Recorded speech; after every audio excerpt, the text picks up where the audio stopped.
அனைவருக்கும் வணக்கம். நான் லவ விஜய். ஆராத்யா ரித்விக் கிட்ட சொன்ன விஷயங்கள் பொய்ன்னு தெரிய வருது. அந்த பிளாட்ல அப்படி எந்த பொண்ணுமே இறந்து போகல. ஆனா அவனை சுத்தி அமானுஷ்யமான விஷயங்கள் நடந்துட்டு இருக்கிறது மட்டும் நிஜம். இத ரித்விக் ஆராத்யா கிட்ட சொன்ன போது அவனுக்கு ஏதோ பைத்தியம் பிடிச்சிருச்சுன்னு தான் ஆராத்யா நினைச்சா. ஆனா உண்மையை சொல்லணும்னா அவனை சுத்தி நின்றுட்டு இருக்கிற ஒரு ஆன்மா அதோட சொந்த காரியத்துக்காக ரித்விக்க பயன்படுத்த நினைச்சது உண்மை. அண்ட் இத்தனை நாளா அவனோட ரைட்டிங்ல எந்த ஒரு இம்ப்ரூவ்மெண்ட்டுமே தெரியாத ரித்விக் இப்ப புதுசா ஒரு கதை எழுத ஸ்டார்ட் பண்ணான். ஆனா அந்த கதையை எழுத தூண்டியது என்னமோ அந்த ஆன்மா தான். கடைசியில அந்த ஆன்மா எதுக்காக ரித்விக் கிட்ட வந்துச்சுங்கிற உண்மை தெரிஞ்சதா இல்லையா? அந்த ஆன்மாவோட கடைசி ஆசை நிறைவேறுச்சா இல்லையா? அண்ட் ரித்விக் தன்னோட எழுத்து பயணத்தை நல்லபடியா தொடங்கினானா இல்லையா? இத மீதி இருக்கிற கதையில கேட்போம். ஒரு நாள் இரவு முழுவதும் தூக்கம் இல்லாம கஷ்டப்பட்ட ரித்விக் அவனோட கதையை எழுத தொடங்கினான். ஆனா இந்த கதையை முழு மனதோட எழுதி முடிக்க அவனுக்கு தேவைப்பட்ட நாட்கள் 6 மாசம் 12 நாள். அதே சமயம் அந்த ஆன்மாவோ அவனோட கதையை எழுதி முடிக்கிறதுக்காக எந்த ஃபோர்ஸுமே பண்ணல. உண்மையை சொல்ல போனா அது தெரிஞ்சுக்கணும்னு நினைச்ச விஷயம் வேற, ஆனா அது இப்ப பண்ணிட்டு இருக்கிற விஷயம் வேற. ஏன் ரித்விக்க தன்னோட எழுத்து பயணத்தை மறுபடியும் தொடர வைக்கணும்? அது நினைச்சிருந்தா ஃபோர்ஸ் பண்ணி அந்த ஆன்மாவோட இஷ்டத்தை மட்டுமே நிறைவேற்றிருக்கலாமே. ஆனா அந்த ஆன்மா அதை பண்ணல. ரித்விக்கு நிறைய டைம் கொடுத்துச்சு. அவன் அவனோட பேஷன்ல சக்சஸ்ஃபுல் ஆகிறதுக்காக வெயிட் பண்ணுச்சு. ஏற்கனவே ஒரு பப்ளிஷிங் ஹவுஸ் கிட்ட அவன் பேசி வச்சிருந்ததால இந்த கதையை அவங்க ஏத்துக்கிட்டாங்க. ஆனா இந்த கதையை பப்ளிஷ் பண்ணணும் அப்படின்னு நினைக்கும் போது ஒரு பிரச்சனை வந்துச்சு. இத யாருமே எதிர்பார்க்கல. யாருமே. அவன் எழுதணும்னு நினைச்ச கதைய ஒரு 27 வருஷத்துக்கு முன்னாடி யாரோ ஒருத்தங்க தொடங்கியிருக்காங்க. 27 வருஷத்துக்கு முன்னாடியே அந்த பப்ளிஷிங் ஹவுஸ்ல வேலை பார்த்துட்டு இருந்த ஒரு சீனியர் சூப்பர்வைசர் மூலமா இந்த விஷயம் ரித்விக்கு தெரிய வருது. அப்படின்னா 27 வருஷத்துக்கு முன்னாடி அந்த ஆன்மாக்கு என்ன நடந்தது? அந்த ஆன்மா யாரு? இத நம்ம ரித்விக் கதையோட கிளைமேக்ஸ் மூலமா தெரிஞ்சுக்கலாம். 27 வருஷத்துக்கு முன்னாடி ஒரு மலை பிரதேசத்துல ஒரு குழந்தை பிறக்குது. அது ஒரு ஆண் குழந்தை. அந்த ஆண் குழந்தையோட அப்பா மேஜர் முகுந்த் மாதிரி சாஃப்டான லவபிளான அப்பா கிடையாது. ஒரு ரொம்ப ஸ்ட்ரிக்டான ஆபீசர். ஒரு கடினமான முகத்தை கொண்ட ஒரு ஸ்ட்ரிக்ட் ஆபீசர்.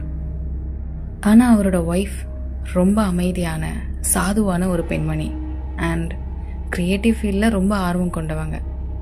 முக்கியமா எழுத்து பயணத்துல அவங்க தன்னையே அர்ப்பணிச்சுக்கணும்னு நினைச்சவங்க. ஆனா அது இந்த மேஜருக்கு சுத்தமா பிடிக்கல.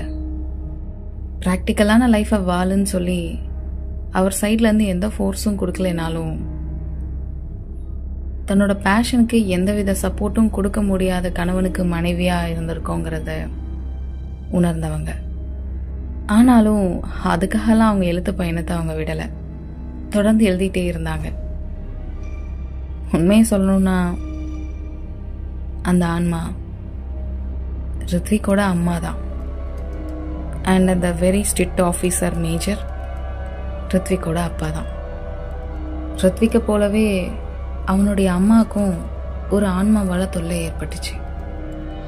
ஆனா ரித்விக்க போல தெளிவா யோசிக்கிற சிந்தனையும் அவனோட அம்மா கிட்ட இல்ல. அதே சமயம் ரித்விக்கு அவனோட கவலைகளையும் சந்தோஷத்தையும் ஷேர் பண்ணிக்க ஒரு அருமையான தோழி இருந்தா ஆராத்யான்னு.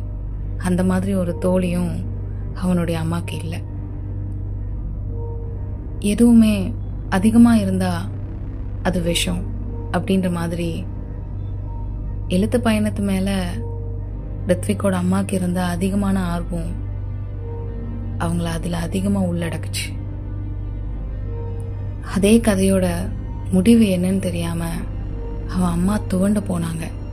அதனால அவங்களுக்கு நிறைய பர்சனல் அண்ட் சைக்கலாஜிக்கல் ப்ராப்ளம்ஸ் ஏற்பட்டுச்சு. அண்ட் அதனாலேயே ஒரு நாள் அவனுடைய அம்மா இறந்தும் போனாங்க. பெத்தவளுடைய சாயலை தன்னோட பிள்ளையோட முகத்துல பார்த்த அந்த ஸ்ட்ரிக்ட் ஆஃபீஸர் தன்னோட மகன் அந்த எழுத்து பயணத்துல ஆர்வம் காட்டக்கூடாதுன்னு நினைச்சாரு. எங்க தன்னோட மனைவிய மாதிரியே தன்னோட மகனையும் இழந்துடக்கூடாதுன்னு நினைச்சாரு. அதுக்காகவே அவனை ரொம்ப ஸ்ட்ரிக்டாகவும் அவனுடைய அம்மாவை போலவே ரைட்டிங்ல ஆர்வம் காட்டக்கூடாதுன்னு ரித்விக் அதுல இருந்து ரொம்ப விலகியே வச்சாரு. ஆனாலும் விதி அவனை அதுக்குள்ளதான் ஆர்வத்தை காட்ட வச்சது.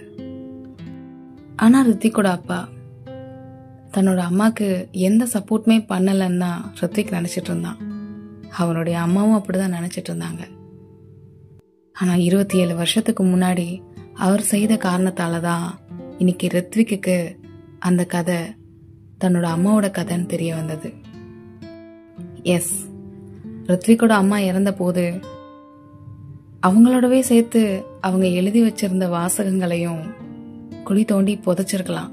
ஆனா ரித்விக்கோட அப்பா அதை பண்ணல. அத ரித்விக் போன அதே பப்ளிஷிங் ஹவுஸ்ல கொண்டு போய் கொடுத்து சேமிச்சு வச்சாரு. இந்த விஷயம் தன்னோட மகனுக்கு தெரியக்கூடாதுன்னு நினைச்சாரு. ஆனா அவரோட திட்டம் தோத்து போச்சு. அந்த ஆன்மாவோட திட்டம் பலிக்க ஆரம்பிச்சது. அப்படி என்ன ரித்விக்கோட அம்மாவால எழுத முடியாத கிளைமேக்ஸ் ரித்விக்கால எழுத முடிஞ்சதுன்னு வாங்க பார்க்கலாம்.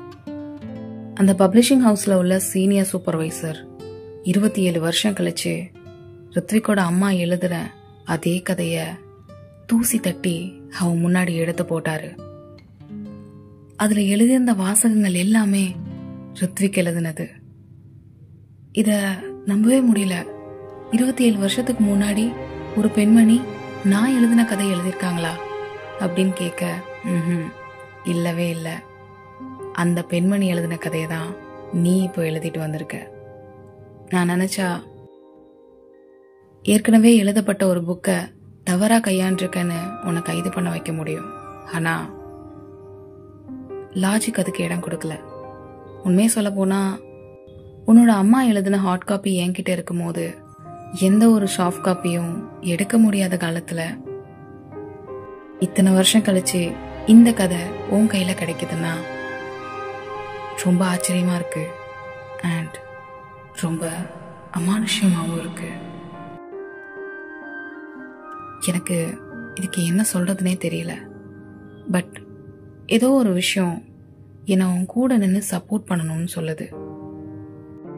அந்த புத்தகத்துல 27 வருஷத்துக்கு முன்னாடி அந்த சீனியர் சூப்பர்வைசர் படிச்ச கதையோட முடிவை தெரிஞ்சுக்கிறதுக்கு அவருக்கு இவ்வளவு நாட்கள் ஆகியிருக்கு. சரியா 32 வருஷத்துக்கு முன்னாடி, அதாவது ரித்விக் பிறக்கிறதுக்கு 5 வருஷத்துக்கு முன்னாடி, அந்த மலை பிரதேசத்துல ஒரு பஸ் ஸ்டாப்ல ஒரு பெண்மணிக்கு மிகப்பெரிய ஆக்சிடென்ட் நடக்குது. அந்த பெண்மணிக்கு வயசு வெறும் 21 தான்.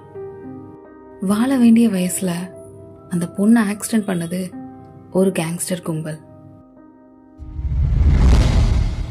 அழகா மழை பெஞ்சிட்டு இருந்த நேரம் அந்த பஸ் ஸ்டாப்ல இருந்து எங்கேயோ எதுக்கோ பஸ் பிடிக்கணும்னு நினைச்சிட்டு இருந்த ஒரு பொண்ணு மழைய பார்த்தோன்னே ஆசைப்பட்டு அந்த ரோடு ஓரமா டான்ஸ் ஆட நினைச்சா. யாருமே இல்லாத ரோட்ல கொஞ்சம் மனசு நிறைய வெக்கத்தோட ரொம்ப சந்தோஷமா ஆடிக்கிட்டு இருந்தவ இதுக்கு அடுத்த நிமிஷம் நம்ம சாக போறோன்னே தெரியாம கொண்டாடிட்டு இருந்தா. அப்பதான் அந்த கோரமான விபத்து ஏற்பட்டுச்சு. அதனால அவளோட லைஃபே முடிஞ்சது. ஆனா கொஞ்ச நேரத்திலேயே அங்க ஆக்சிடென்ட் ஏற்பட்டதுக்கான எந்த ஒரு தடயமும் இல்லாம போச்சு. ஆனா முழுசா 32 வருஷம் ஆனதுக்கு அப்புறம் அதே பஸ் ஸ்டாப்ல அவளோட பேக் அங்க எப்படி வந்துச்சு?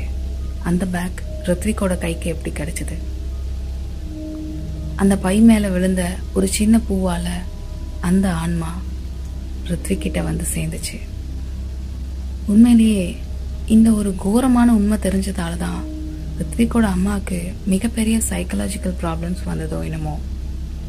கடைசியாக அந்த சீனியர் சூப்பர்வைசர் அந்த புக்கை அப்ரூவ் பண்ணுறாரு, பப்ளிஷும் பண்ணாரு. அந்த கதை வெளியே வரும்போது அந்த கேங்ஸ்டர் கும்பலில் இருந்த நிறைய பேர்த்துக்கு மிகவும் வயசும் ஆச்சு. ஆனாலும் பண்ண தப்புக்கு தண்டனை கிடைக்கணும் இல்லையா? அப்புறம் அந்த சீனியர் பப்ளிஷர் ரித்விக், ஆராத்யா இவங்கெல்லாம் சேர்ந்து அந்த கேங்ஸ்டர் கும்பலுக்கு தண்டனை வாங்கி கொடுக்குறாங்க. இந்த விஷயங்கள்லாம் நடந்து கொஞ்ச நாள் ஆனதுக்கப்புறம் அவனோட வீட்டில் அவனுக்கு ஏற்பட்ட அமானுஷமான விஷயங்கள் எதுவும் இப்போ இல்லை. இப்பேற்பட்ட புரட்சிகரமான விஷயத்த செஞ்சதாலேயோ என்னமோ ரித்விக்கோட அப்பா அவனை புரிஞ்சுக்கிட்டு அவனோட எழுத்து பயணத்தை தொடர்றதுக்கு அவரே சப்போர்ட்டும் பண்ணார். சின்ன வயசில் தன்னோட ஆர்வத்தை தடுத்த தன்னோட அப்பா இப்போ தனக்கு துணையாக இருக்கிறத நினச்சி அவன் ரொம்பவும் சந்தோஷப்பட்டான். ப்ளஸ் அவனுக்கு சின்ன வயசில் கிடைக்காத பாசமும் அவனோட ஏக்கமும் நல்லபடியாக சரியாச்சு. அண்ட் எப்பவும் போல் ஆராத்யா ரித்விக்கோட நட்பு வழக்கம் போல் இன்னும் அழகாக தொடங்குச்சு.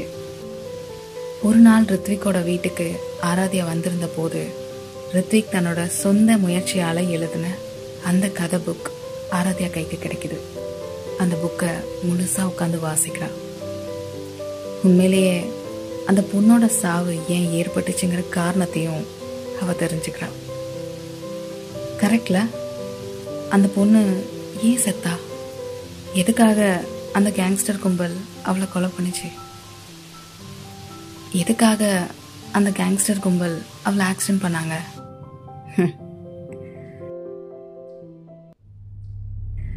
சில விஷயங்களை தெரிஞ்சுக்காம இருக்கிறதே நல்லது.